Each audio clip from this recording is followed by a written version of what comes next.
Hello, good morning. Nandito ako.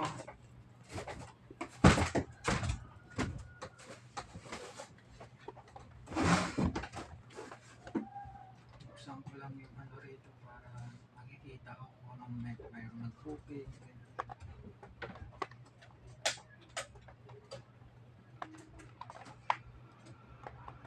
Binabati ko pala, magandang umaga te. Ate Kunching, mamasin niya dyan. At lalo na lahat dyan sa may Cebu, kamagka na ako, kumusta kayong lahat dyan. Ito lang ako. Silab naman, magandang umaga sa inyo. At lahat ng Mercury dyan sa Forbes, Mercury dyan sa may Makati. Kumusta kayo lahat dyan? Lalo si Frank, si Ben, yan. Ma'am Ana Agwas, lahat yan.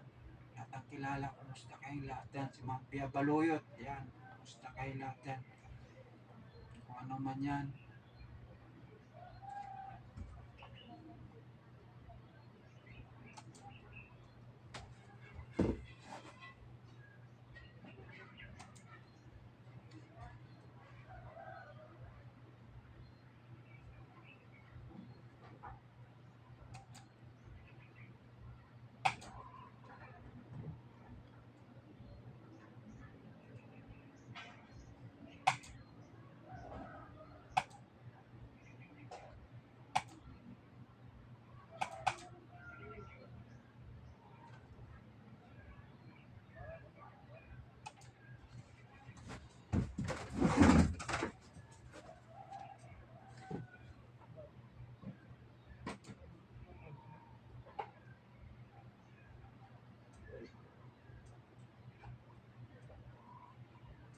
Mama Lo Ramirez, maraming salamat sa tulong, ma'am.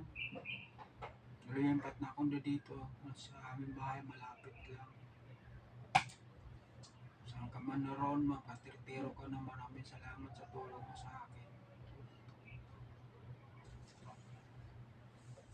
Ano man yan.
Mag-i-struggle kang maging karapat-dapat sa iyong asawa dahil wala naman talagang perfectong mga tao.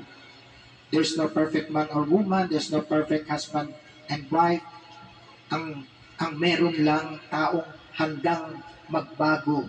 That's why married life is an ongoing conversion, struggling to be the better person for your better half. So yun po ang misteryo ng buhay may asawa. Bakit nga ba minarapat ng Diyos maging habang buhay? Pareho namang may mga kahinaan, may mga pagkakamali. Ay ang tunay na pag-ibig, unconditional love, kayang magpatawad, kayang magbago. Ang dami po na mga himalang nagagawa kung himala nga ang tawagin natin ang unconditional love. Yun po ang pagmamahal ni Jesus sa atin. Kaya hindi nagbabago. Hindi determined by circumstances. Hindi yung mahal lang kita pagkaayos ang buhay. Sapagkat ang tunay na pag-ibig, true love, can weather all situations. kahit nariyan ang mga pagsubok, mahirap na mga problema, lalo pa dapat ipadama nila ang pag-ibig sa isa't isa. Walang hindi malalampasan pagka tunay ang pag-ibig sa isa't isa. Ganon din ang isa pang himala ng tunay na pag-ibig, magkaiba. Dalawang personang magkaiba, pero nagkakaisa dahil nagmamahalan sila. Sapagkat pagmahal natin ang isang tao, handa natin sakripisyo, pansariling kapakanan natin, pansariling interes. Pero pag hindi na natin mahal ay siya, yun ang ating gusto lagi ang masusunod, ating personal na interes, yun lagi ang mauuna. Pero yun nga, pagka nagmamahalan, alang-alang sa pagkakaisa, isasakripisyo yung kanyang mga pansariling kagustuhan, alang-alang sa kanyang minamahal. At syempre, magkaiba nga, pagka nagmamahalan, kayang tanggapin yung kaibahan ng kanyang minamahal. At ganun din yung handa kang kung kailangan baguhin, yung hindi dapat para sa iyo. Halimbawa, may asawa ka ng tao pero parang binata ka pa rin kung kumilos, babaguhin mong lahat yun para sa iyong minamahal. Kaya magkakaisa at magkakaisa sa kabila ng pagkakaiba, magkakaisa at magkakaisa. At kapag lumago na talaga, naging ganap na ang pag-ibig, talaga unconditional love, ang magiging kaligayahan na ng isang nagmamahal ay yung maging maligaya ang kanyang minamahal. Dahil mahal niya, kaya maligaya siya para sa kanyang minamahal. Handa siyang magtiis, magsakripisyo, at baliwala lahat yun. Dahil ang pinag-aalayan niya ng pagtitiis, sakripisyo ang kanyang minamahal. Maligaya pa niyang gagawin niyo. Kaya nga sabi dito, iiwan ng lalaki, ama't ina, yung pong mga magulang na lumago na sa ganap na pag-ibig, maligaya sila na natagpuan ang kanilang mga anak, ang kanilang mamahalin habang buhay. Kagusto ng mga magulang na nasa poder na lang nila lagi ang kanilang mga anak.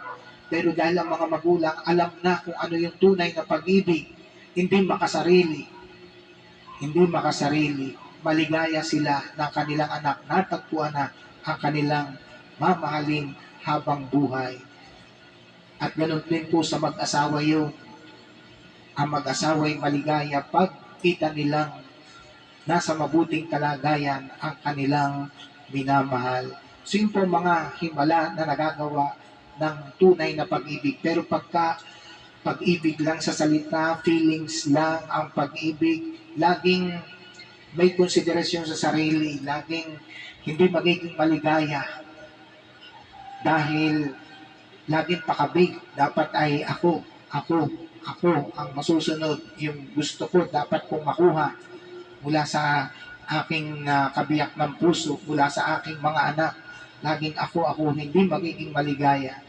Magiging maligaya lang ang tao kapag siya'y marunong na magmahal. Yun ang dahilan bakit sinabi ng Panginoong Hesus, habang buhay yan, habang buhay. Sa simula pa yan ang plano ng Diyos, narinig natin sa unang pagbasa, nilikha muna si Adan, pero hindi siya maligaya. Nung nilikha si Eva, yun, saka siya naging maligaya. At ang plano ng Diyos, talagang panghabang buhay ang kanilang pagmamahalan. Sapagkat